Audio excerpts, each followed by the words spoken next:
Yep. All right. Just want to say good afternoon to everyone, and we're here to talk about the senseless homicide of Louise Wilson, a 17-year-old girl who had a full life ahead of her. She was fatally shot this past Sunday while driving on I-45, the Pierce elevated section of the Gulf Freeway. I'm joined here today with the Wilson family, including parents, Dad Daniel and Mother Krista, who drove down from their homes from Whitney, Texas, to be here today. Also here is Commander Hassick, our homicide commander, and the team of detectives. Before I bring up the homicide detectives, I want to discuss another homicide that occurred when a 17-year-old girl as well, Kayla Stevenson, who had her full life ahead of her as well.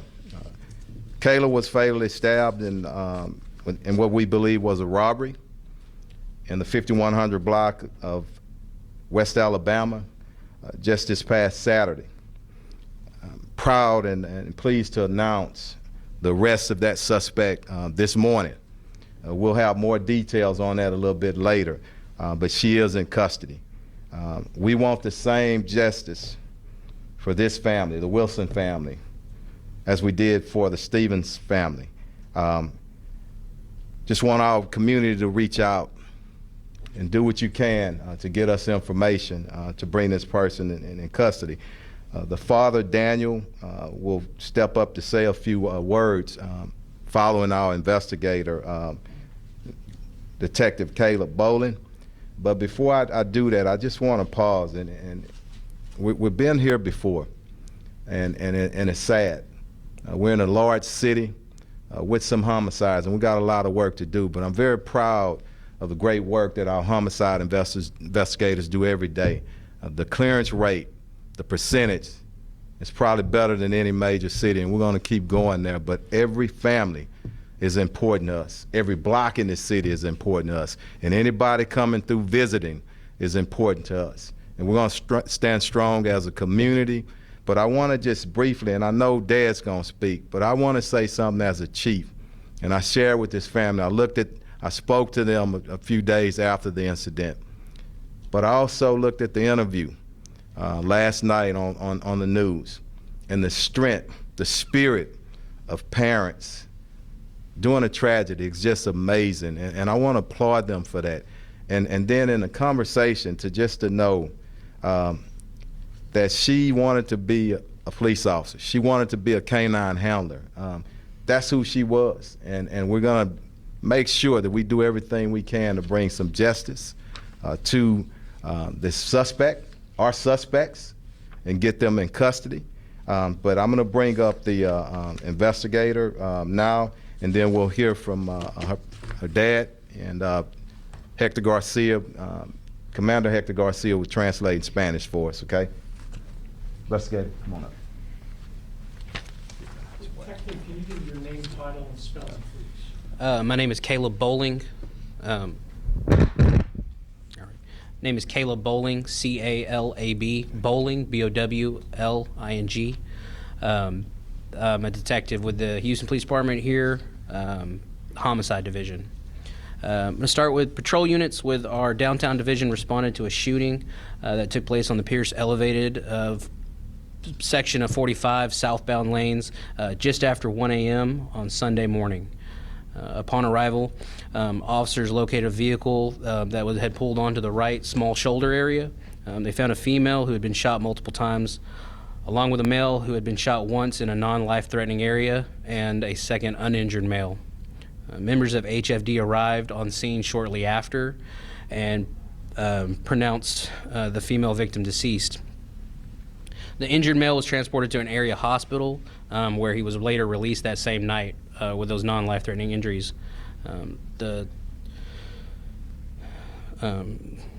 Patrol units were able to close the freeway and clear the remaining vehicles off the elevated section to facilitate the investigation.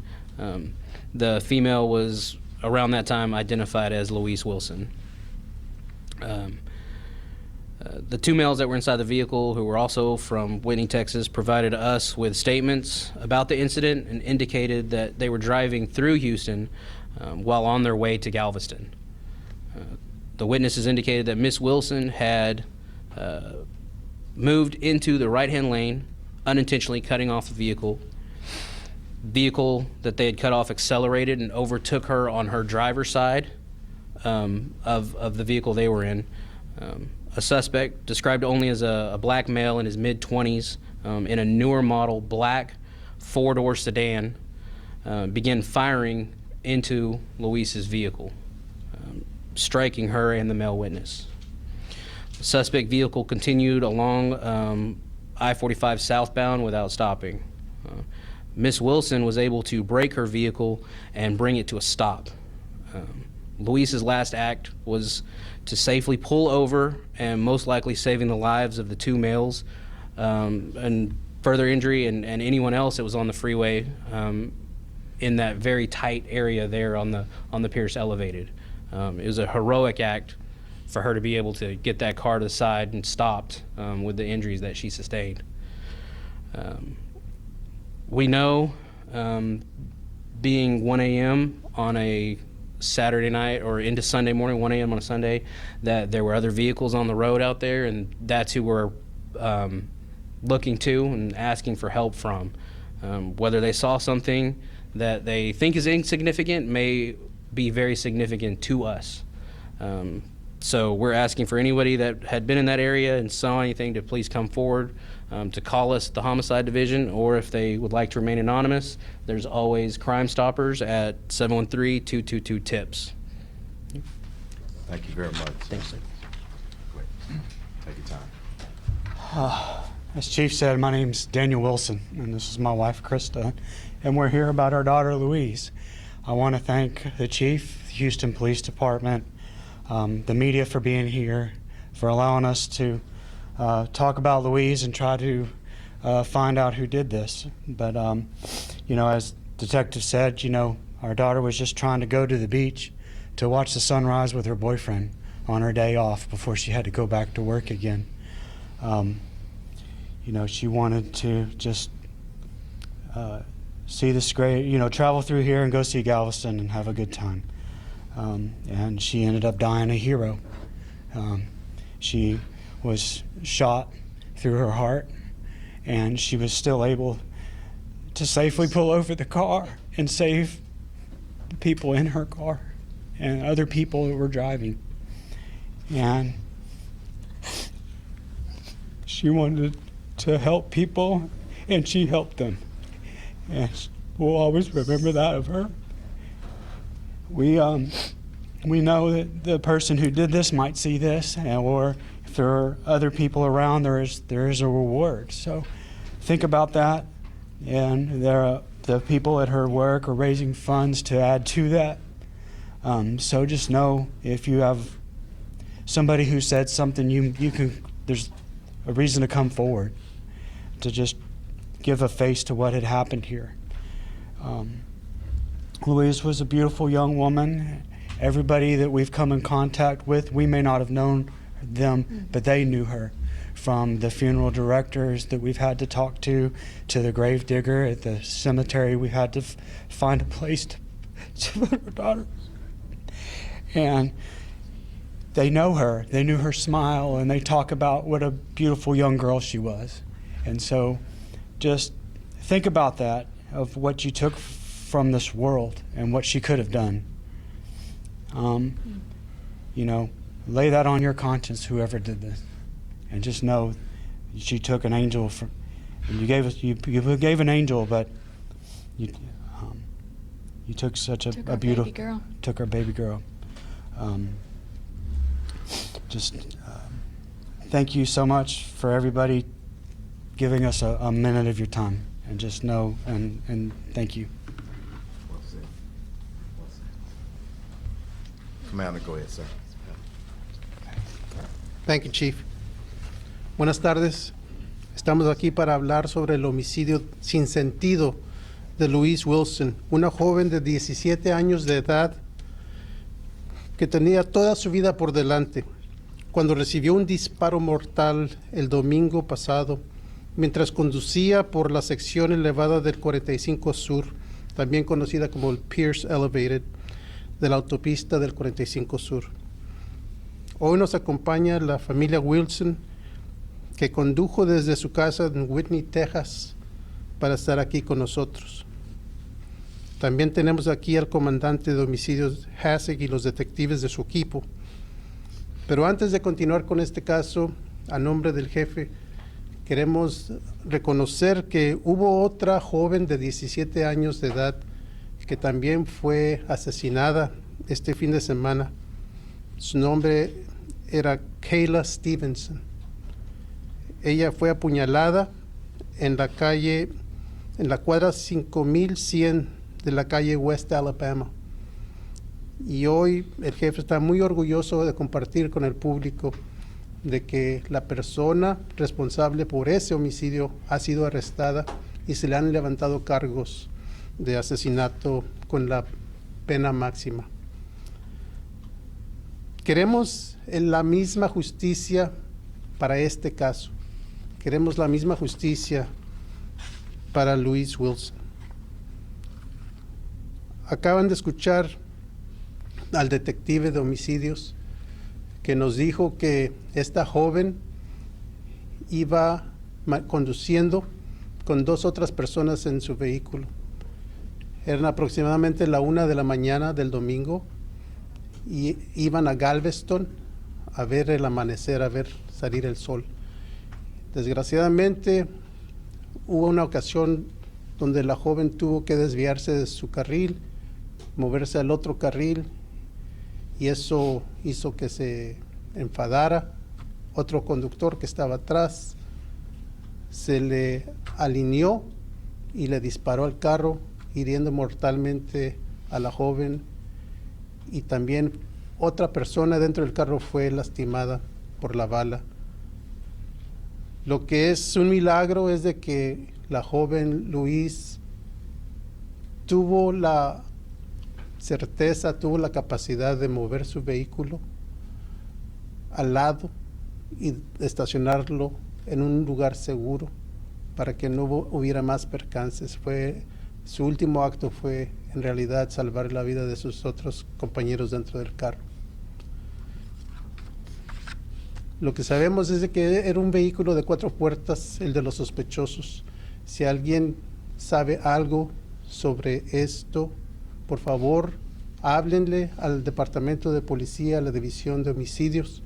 Y si quieren permanecer anónimos, háblenle a Crime Stoppers al 713-222-TIPS, 713-222-TIPS. Cualquier información va a ser de utilidad para nosotros.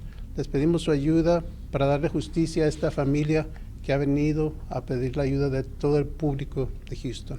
Muchas gracias. Before we open up for questions to the parents, family members, and our investigators, I want to say this final plea to our public, our great citizens in this great city. Criminals, and I say it time and time again, they talk, and somebody's out here talking. So if you heard something or you saw something, get it over to our homicide division or either Crime Stoppers. Give this family some sense of closure in this very difficult time, but we're just asking that you do that. Questions? For the family or detectives? Yeah. Go ahead. Go ahead. Yes. Do you want to tell us a little bit about Louise? See, it looks like she's in the graduation gown. Yeah. Go ahead. Both of y'all. Louise was homeschooled, and she finished her high school time in 3 years on her own kind of initiative, while simultaneously taking community college classes. She was just a few classes short of her associate's degree, and she really wanted to pursue some type of a career in law enforcement with a dog by her side because she loved animals so much. And you said her workplace was gathering money for her work? Yes, ma'am. What place is that? This is Texas Great Country Cafe in Whitney, Texas. It's a small town little diner where she waitressed at. and got to meet a lot of people there in town. Great country. Yeah. Can you tell us about your family? Does she have any siblings? She's got a brother named Gabriel who's about to be 15. And then, so this year he's going to get to go through Christmas without her. And this happened on her grandmother's birthday. And as I said yesterday, she, instead of getting to tell her happy birthday, we get to tell her that her grandbaby had died. And, We had a chance to talk to your brother yesterday in Pennsylvania. And Yes. you mentioned that she loved horses, she Yes. loved animals. Can you kind of talk a bit about her, just her love for animals and some of the things she'd like to do? Okay. Well, she did rodeo for several years. She loved horses, and we've always had animals on our property, and taking animals in, and cats were her favorite thing. she just rescued a dog. Yeah. And she just rescued a dog that gotten dumped at the local car wash. And she'd showed steers for a couple of seasons, and so she loved it. She loved her horse, CJ. And she even had plans to become a law enforcement officer and work with the canine. Yes, she recently had told us that she wanted to look at becoming a jailer over in Hillsborough, just to kind of fill in that gap between Academy and the academy at age 21. Yeah, but she didn't get that chance. Has she ever made this drive to Galveston before? Not by herself, but she has made it with our family several times. Yeah. All right. Anything? You good? I'd love for detective. Okay. Come on. For the family. Yep. Anything else for the family? Thank y'all. Thank you again. Thank you. Detective, you asked people, you said there was a dark-colored four-door sedan as the suspect vehicle. Do we know what make and model Louise's car was, in case people saw her vehicle? Suspect. Right now, it's not as important. I would say that we're mostly looking for if someone was behind this incident, it would have been fairly obvious what was going on, and that vehicle was We can is up there. say the suspect vehicle one more time so everybody can So get a description of it. again, the suspect vehicle is described as a clean, newer model, black four-door sedan, and unfortunately, that's where we're at the moment. Okay. And from what the witnesses said, it happened pretty fast. It wasn't like an extended. There was not an extended jockeying of vehicles up on for a long time. It was a fairly quick event that took place in a short amount of time. And no interchange between the two vehicles and to the other vehicle had anybody else besides the driver as far as you know? It's still part of the investigation, but as far as I know, there wasn't a bunch of exchange. It was something we've all done.